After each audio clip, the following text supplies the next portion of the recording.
Hello पिला माने मधुआपर साहित्य श्रेणी को मु रजनीकांत साहू तुम मानक स्वागत करुच्ची। पिला माने पृथ्वी रे अनेक जीवजंतु वास करती एवं सेमाने निजर मनर भाव अन्य आगरे प्रकाश करने पाई विभिन्न प्रकार अंगभंगी एवं ध्वनिर साहाय्य नहीं था। किंतु पिला माने मनुष्य होची पृथ्वीर सबुठारु बुद्धिमान जीव एवं से निजर मनर भाव अन्य आगरे प्रकाश करने निमंते विभिन्न प्रकार अंगभंगी विभिन्न प्रकार ध्वनि व्यतीत विभिन्न भाषार मध्य साहाय्य नहीं थाए। तेबे पिला माने पृथ्वी पृष्ठरे अनेक प्रकार भाषा लोक मानक द्वारा कुहा जाई थाए। एही सबु भाषा को कथित भाषा बोली कुहा जाए। तेबे तुमे जानिछ कि पृथ्वी रे केते प्रकार कथित भाषा कुहा जाए एवं एही सबु कथित भाषा मध्यरु केतेक भाषार लिपि रही अछि। पुणी एही सबु भाषा मध्यरे केउ भाषा गुड़िक प्राचीन अटे आस आमे से संबंध में जानी नेबा। पिला माने समग्र विश्व रे प्राय 7100 प्रकार भाषा कुहा जाई थाए। एई 7100 प्रकार भाषा मध्यरु 4065 प्रकार भाषार लिपि रही अछि। अतएव से लिपि को नहीं स्वतंत्र साहित्य मध्य रही अछि एवं एई लिपिर सृष्टि आज को प्राय 3400 ख्रीष्टपूर्व 3400 रु ख्रीष्टपूर्व 3200 वर्ष मध्य होइथिला। पृथ्वी पृष्ठरे जेते गुड़ाए भाषा रही अछि से मध्यरु अनेक भाषा बहु पुरातन बा प्राचीन अटे। जो सभ्यता प्रथमे विकसित होइथिला विकास लाभ करिथिला सेही सभ्यतारे प्रथमे भाषा देखा देइथिला। भाषा गुड़िक हला इजिप्टीय भाषा, संस्कृत भाषा, ग्रीक भाषा, चाइनीज भाषा, हिब्रू भाषा, फारसी भाषा, तमिल भाषा, कोरियन भाषा, इटालीय भाषा। एही सब पृथ्वीर बहु पुरातन भाषा अटे। पृथ्वी परी आम देश भारत रो आकार अत्यंत विशाल। भारत एक विशाल भूखंड। भारत रे अनेक धर्मर जातिर वर्णर लोक बास करती। एठिकार भौगोलिक स्थिति मध्य भिन्न भिन्न अटे। तेणु भारतवर्ष रे मध्य विभिन्न प्रकार भाषा कुहा जाई थाए। तेबे भारतवर्ष रे केते प्रकार भाषा कुहा जाई थाए आछा से संपर्क रे मध्य जानि नेबा। पिला माने भारतवर्ष रे प्राय 780 प्रकार कथित भाषा रही अछि। से मध्यरु प्राय 66 प्रकार भाषार लिपि रही अछि। किंतु भारतीय संविधान ए सबु मध्यरु मात्र 22 गोटी भाषा को सांविधानिक मान्यता प्रदान करी अछि। तेबे आम भारतवर्ष रे जे सबु भाषा प्रचलित अछि से मध्यरु केतक भाषा अत्यंत प्राचीन अटे। से प्राचीन भाषा गुड़िकर नाम हला पाली भाषा, प्राकृत भाषा, संस्कृत भाषा, तमिल भाषा, कन्नड़ भाषा। आमे देखिबा भारत रे दक्षिण भारत एवं उत्तर भारत। दक्षिण भारत रे मुख्यतः ये जो तमिल भाषा, कन्नड़ भाषा आउ रहिला मलयालम भाषा, तेलुगु भाषा एगुड़िक अत्यंत प्राचीन अटे। एवं उत्तर भारत रे ये जो पाली भाषा, प्राकृत भाषा एवं आर्य मानकर भारत आगमन परे परे संस्कृत भाषा मध्य प्रचलित थिला। तेबे पिला माने एही सबु भाषा मध्य रे आम ओडिया भाषा मध्य अत्यंत प्राचीन अटे। ओडिया भाषार मध्य लिपि बहु पुरातन अटे। तेणु आम ओडिया भाषार मध्य एक स्वतंत्र इतिहास रही, एक स्वतंत्र मर्यादा रही। तुमे माने जानी खुशी हबो जे भारत रे केवल 6 गोटी भाषा को शास्त्रीय मान्यता प्रदान करा जाइछि। से मध्यरु आम ओडिया भाषा अन्यतम अटे। तेणु जेहेतु ओडिया आमर भाषा, ओडिया भाषार आमे गुरु दायित्व बहन करुचे एवं ओडिया भाषा रे साहित्य पठन करुचे। तेणु ओडिया भाषार इतिहास जानिबा, ओडिया साहित्य संपर्क रे जानिबा आम मानक पई निहाती आवश्यक। गंगाधर मेहर कौन कहते, मातृभूमि मातृभाषा रे ममता जाहृदे जनमी नाही, ताकू जदि ज्ञानी गणरे गणिबा अज्ञान रहिबे काहीं। तेबे पिला माने आमे ओडिया भाषा प्रति आमर ममता रहिबा निहाती दरकार। तेबे ओडिया भाषा संपर्क में जानिबा, ओडिया भाषार इतिहास संपर्क में जानिबा, ओडिया साहित्य संपर्क में जानिबा। एथिपाई आस आमे तुम बहिर गोटे पाठ संपर्क में आलोचना करिबा। ओडिया साहित्य कथा यार आद्य भाग आमर आजिकार आलोच्य विषय। यह प्रस्तुत करछंती ओडिया सिलेबस कमिटी।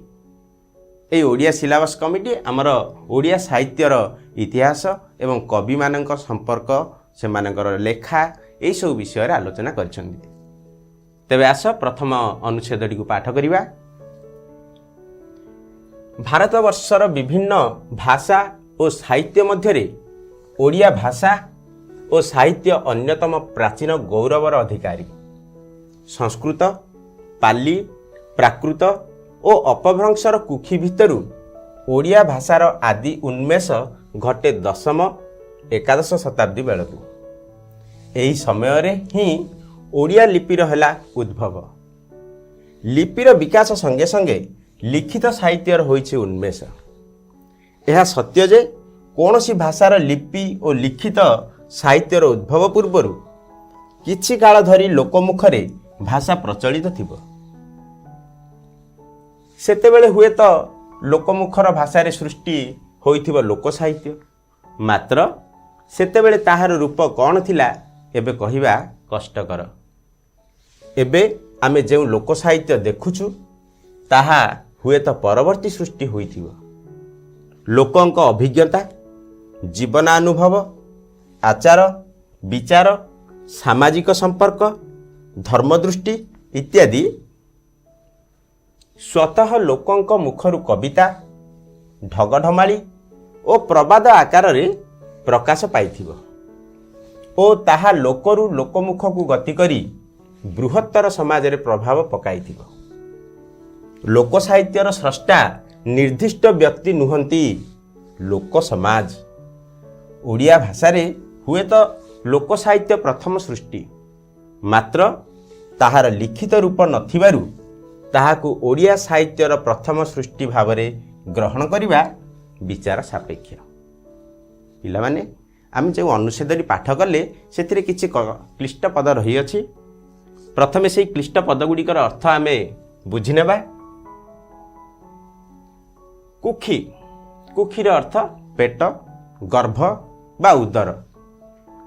आमे गोटे जो पदटी आसतिला संस्कृत, पाली, प्राकृत, अपभ्रंश आदि भाषार कुखी भितर ओडिया भाषार जन्म होइतिला। अर्थात सेमानंकर मध्यरु ओडिया भाषार सृष्टि होइतिला। आदि, आदिर अर्थ आरंभ बा प्रथम। उन्मेष यार अर्थ प्रकाश, उदय बा विकास। उन्मेष घटिबा माने उदय हेबा। दशम शताब्दी, दशम शताब्दी कहिले 901 रु 1000 ख्रीष्टाब्द यही 100 वर्ष को दशम शताब्दी कहा जाए। ठीक से बोली एकादश शताब्दी कहले 1001 रु 1100 ख्रीष्टाब्द पर्यंत एकादश शताब्दी। लिपि, लिपि कहले अक्षर बा लिखन। उद्भव, उद्भव कहले उत्पत्ति, जन्म।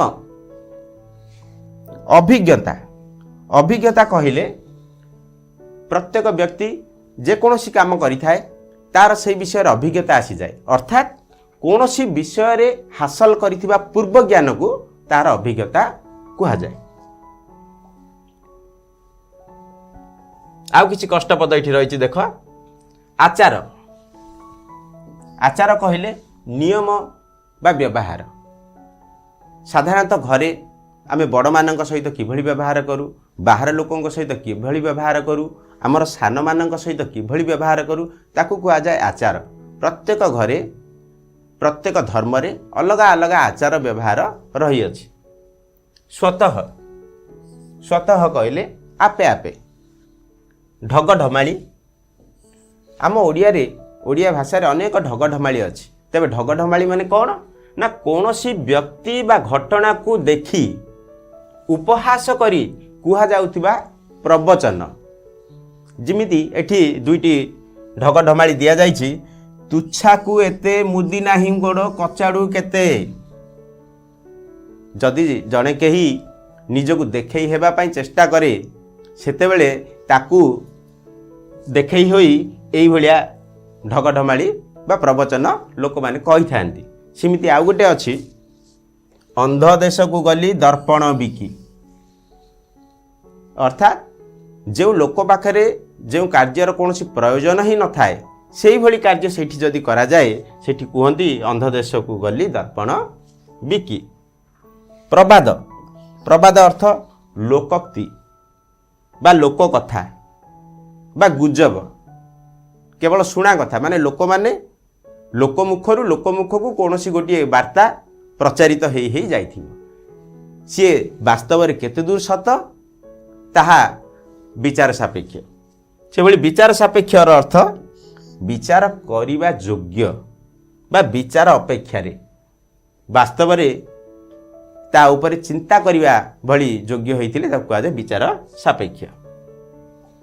तबे आस पिला माने आमे तो अर्थ जानि नेले, वर्तमान सेही अनुच्छेदटी को सरल भाषा रे बुझी नेबा। आमे जहाँ पढ़िथिले जे भारत वर्ष रे बहुत गुड़ाए भाषा बोला जाउअछि, 66 प्रकार भाषार लिपि रही अछि, 22 प्रकार भाषा को संवैधानिक मान्यता मिली अछि। तेबे एते सब भाषा मध्य रे आमर ओडिया भाषा एवं ओडिया साहित्य बहु पुरातन हेबार गौरव वहन करिअछि। आमर ओडिया साहित्य रो उन्मेष केबे घटे ना तुमे माने पूर्वर भी पढ़िथिबो जे आज को प्राय 3000 वर्ष पूर्वे आमर ओडिया भाषार आदि उन्मेष आस्ते आस्ते घटिथिला। किंतु जेतेबेले बौद्ध सन्यासी माने बौद्ध सन्थ माने भारत वर्ष रे चारिआडे व्यापी थिले से समय रे किछि चर्या गीति लेखा जाइथिला। एई चर्या गीति गुड़िकर कवि थिले आमर हाड़ुपा, कान्हुपा, सबरीपा एई भली किछि कवि लेखिथिले। अवश्य सेगुड़िकर लिपि संपर्क रे किछि द्वंद्व रही अछि, तथापि कुहा जाए सेगुड़िक किए कहे पाली लिपि रे लिखित होइथिला, किए कहे ताहा नेवाली लिपि रे लिखित होइथिला। तेबे सेथिरे जो भाषा व्यवहृत होइथिला ताहा ओडिया भाषा बोली स्वीकार करा जाए। तथापि आमर संस्कृत भाषा एठी आमर संस्कृत भाषा पाई देवनागरी लिपि व्यवहार करा जाए। एठी आमर देवनागरी लिपि रही अछि। ठीक सेही भली पाली लिपि, ये हूँ पाली लिपि, पाली लिपिर अक्षर गुड़ाक ये ये आसीगला प्राकृत। यही सबू भाषा व्यतीत यही सबू भाषार अपभ्रंश, अपभ्रंश कहले यही सबू भाषा आस्ते आस्ते भाषा एक चलनशील नदी भली, सेतिरे बाहर आड़ू अनेक शब्द आसी मिसे, पुणी सेतिरु किछि शब्द समय अनुसारे काल अनुसारे लोप पाई पाई जाए। तेणु सी सबु बेले जीवंत, तार रूप बदलौ थाए। एई सबु भाषार अपभ्रंश मध्यरु, एई सबु भाषार अपभ्रंशर उदर मध्यरु आम ओडिया भाषा सृष्टि होइथिला। सी जेबे सृष्टि होइथिला कुहा जाए जे 10म एवं 11दश शताब्दी बेलू आम ओडिया भाषा गोटे पूर्ण खांटी ओडिया भाषा भाव में सृष्टि होइथिला। एवं एही समय रे ही आम ओडिया लिपिर मध्य उद्भव होइथिला। ओडिया लिपि एही 10म और 11दश शताब्दी बेलू सृष्टि होइथिला। एवं ओडिया लिपि सृष्टि हेबा सहित ओडिया साहित्यर मध्य उन्मेष घटिथिला। ओडिया साहित्यर सृष्टि होइथिला। ओडिया भाषा रे विभिन्न काव्य, कविता, ढग ढमाली ए सब लेखा हेबा आरंभ हेछि। तेणु आमे कहिबा ओडिया साहित्य एई 10म 11दश शताब्दी बेल ठारू आरंभ हेइ जाइछि। तेबे जेकोसी भाषार लिपि और लिखित साहित्य सृष्टि हेबार बहुत पूर्वरु, लिपि सृष्टि हैला माने ओडिया साहित्य भी सृष्टि हेबो जेकोसी भाषा हो, किंतु तार बहु पूर्वरु सेई भाषार साहित्य बा किछि कथा लोक मुखरे प्रचारित एवं प्रसारित निश्चित रूपे होइथिबो। आम ओडिया भाषारे मध्य बोध हुए सेतेबेलकु प्रथमे लोक साहित्य सृष्टि होइथिबो। ताकू कहा जाय लोक साहित्य, जो साहित्य कि केवल लोक मानक मुखरे जनक पाखरु आउ जनक पाखकु बढ़ी बढ़ी व्यापी व्यापी जाई थाए एवं लोक माने केवल ताकू शुणी शुणी मने रखि थांती। जेहेतु गीत गुड़िक शुणी एवं ढगढमाली गुड़िक शुणी मने रखिबारे सहज अनुभव हुए बा सहज साध्य होता है। तेणु से समय लोक साहित्य केवल ढगढमाली आकार रे बा पद्य आकार रे रचित होइथिला। से समय गद्यर रचना नथिला। सेतेबेले हुए तो ये जो चित्र देखुचे चषा पुओ हल कला बेले चषा गीत गाए, लोक माने कथबार्ता हैला बेले विभिन्न प्रकार ढगढमाली माध्यम परस्पर सहित कथा होई थांती, निजर भाव आदान प्रदान करि थांती।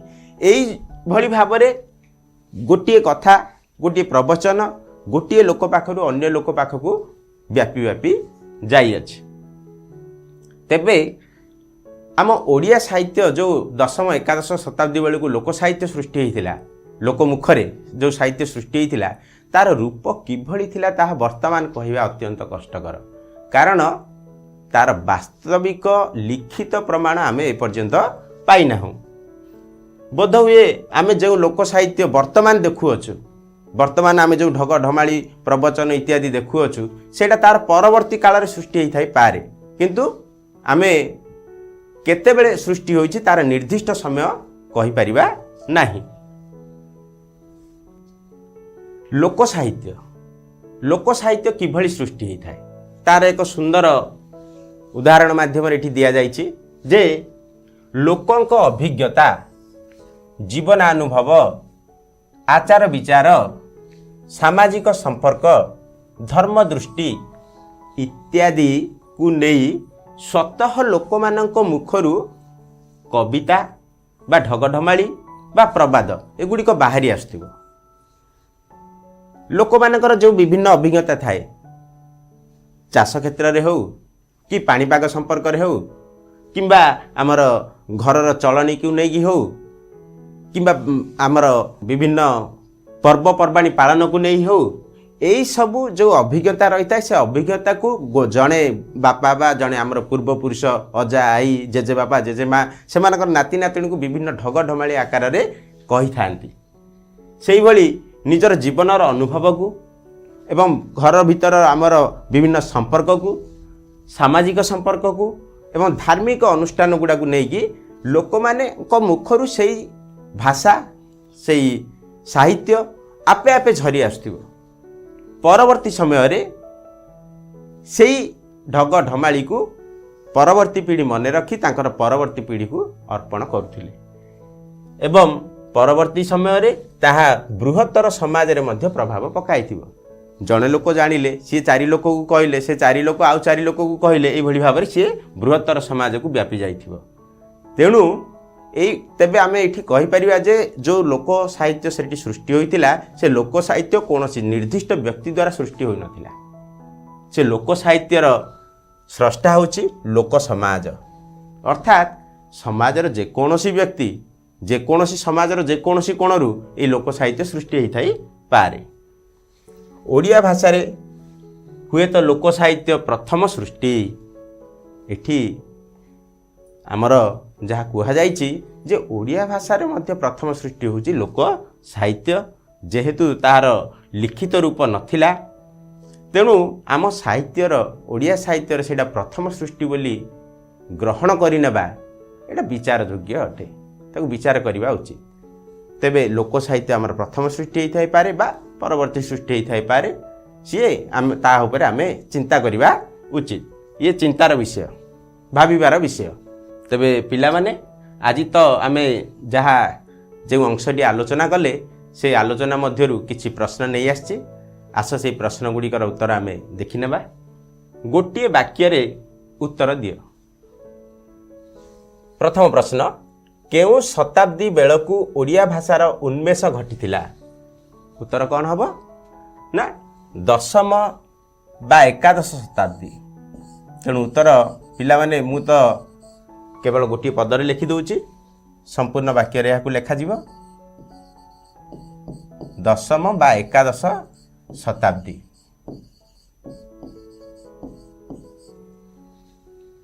द्वितीय प्रश्न केउ केउ भाषार कुखी मध्यरु ओडिया भाषार उन्मेष घटिथिला। यार उत्तर कौन हम पिले ना संस्कृत,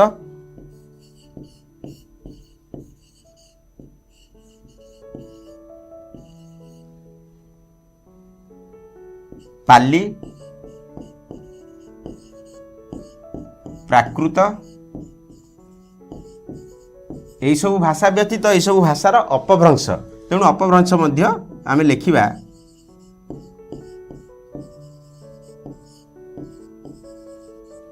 यही सब भाषार कुखी मध्यरु ओडिया भाषार उन्मेष घटिथिला। आउ किछि प्रश्न अछि देखि नबा। आउ गोटे प्रश्न आसिला ओडिया लिपि केउ समय रे उद्भव होइथिबार जणा पड़िछि। यार उत्तर मध्य सेही दशम और एकादश शताब्दी।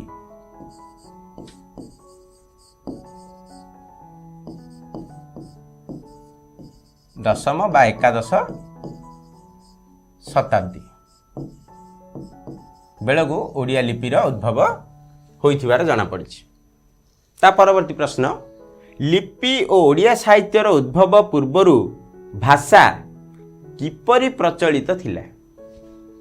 किपरि प्रचलित थिला ना लोक मुखरे प्रचलित थिला बा लोक साहित्य ताकू कहा जाए लोक साहित्य।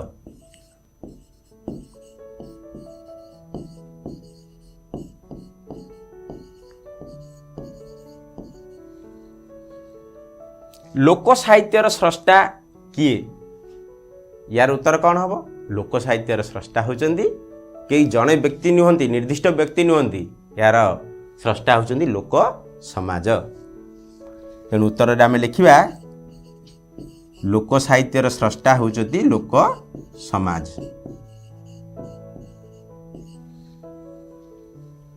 ताल पिला माने ए सब प्रश्नर उत्तर लिखि नेबा। आमे आज जो अंश तक आलोचना कले से आलोचनार सारांश कौन देखिबा। ओडिया भाषा एवं ओडिया साहित्य बहु पुरातन अटे।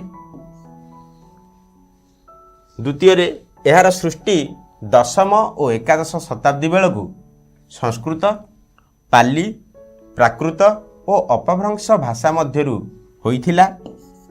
एया गोटे आलोचना कले। यह पर आलोचना कले ओडिया भाषा प्रथमे लोक साहित्य आरंभ होई परवर्ती समय रे लिखित रूप धारण करिथिला, लिखित आकार पाइथिला। एतक आजिर आमर आलोचनार विषय थिला। तेबे पिला माने एई अंशटी को तुमे माने पुणी थरे पढ़िबो। आज पई ताहले एतिकी। Bye bye.